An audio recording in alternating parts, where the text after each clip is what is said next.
महाराष्ट्र के बीवाईएल नायर अस्पताल में रेसिडेंट डॉक्टर पायल तडवी आत्महत्या मामले में महाराष्ट्र मेडिकल काउंसिल्स यानी एमएमसी ने 3 आरोपी डॉक्टरों में से 2 के रद्द किए गए मेडिकल लाइसेंस बहाल कर दिए हैं।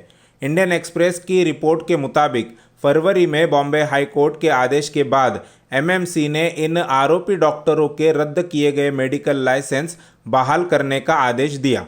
डॉक्टर पायल तडवी की मां आबेदा को पिछले हफ्ते सुप्रीम कोर्ट के समक्ष इस बारे में जानकारी दी गई।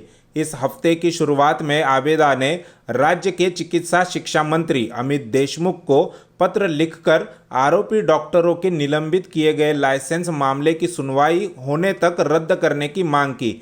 पत्र में कहा गया कि हमने आरोपी डॉक्टरों के मेडिकल रजिस्ट्रेशन लाइसेंस रद्द करने के लिए एमएमसी के सामने कई बार आग्रह किया।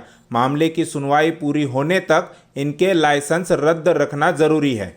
उन्होंने आगे कहा कि मेरी बेटी की मौत को 1 साल से अधिक हो गया है, लेकिन अभी तक मामले की सुनवाई शुरू नहीं हुई है और न ही आरोपियों के खिलाफ आरोप तय किए गए हैं। हमने आरोपियों के लाइसेंस निलंबन के फैसले को एमएमसी द्वारा वापस लिए जाने के बारे में भी नहीं बताया गया, जो मेरी बेटी के साथ अन्याय है। मालूम हो कि 22 मई 2019 को डॉक्टर पायल तडवी ने हॉस्टल के अपने कमरे में आत्महत्या कर ली थी।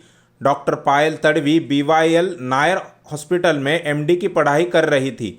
पायल ने अपने सुसाइड नोट में हेमा आहूजा, भक्ति मेहारे और अंकिता खंडेलवाल का नाम लिया था और इन तीनों डॉक्टरों पर उन्हें प्रताड़ित करने का आरोप लगाया था। परिजनों का आरोप है कि आरोपी डॉक्टर्स उनकी बेटी का मानसिक उत्पीड़न के साथ ही जाति सूचक टिप्पणी भी करते थे। सीनियर्स के इस व्यवहार से पायल बेहद परेशान रहती थी और इसी वजह से उसने ये कदम उठाया। इस मामले के बाद Maharashtra association of resident doctors यानी मार्ड ने तीनों आरोपी डॉक्टरों की सदस्यता निरस्त कर दी थी।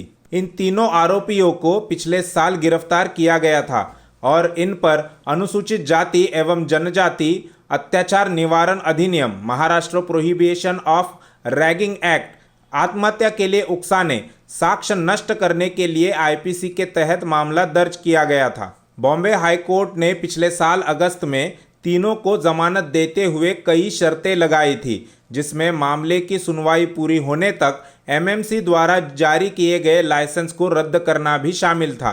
हालांकि इसके बाद तीनों आरोपियों ने इन शर्तों में ढील दिए जाने को लेकर पिछले साल अदालत के समक्ष याचिका दायर की थी। इस पूरे मामले पर एमएमसी के अध्यक्ष शिवकुमार उत्तर ने कहा कि हमने बॉम्बे हाई कोर्ट के निर्देश के बाद इनके लाइसेंस रद्द कर दिए थे, लेकिन अब अदालत के ही निर्देश पर इनके लाइसेंस बहाल कर दिए हैं। इन तीनों आरोपियों के खिलाफ जांच जारी है। इन्हें नोटिस जारी किए गए हैं और इसके जवाब भी मिल गए हैं। उन्होंने आगे कहा कि कोरोना के मद्देनजर लॉकडाउन की वजह से परिषद के सदस्यों की बैठक नहीं हो पाई। एक बार बैठक बुलाए जाने पर जांच की जाएगी और नियमों के अनुरूप फैसला लिया जाएगा।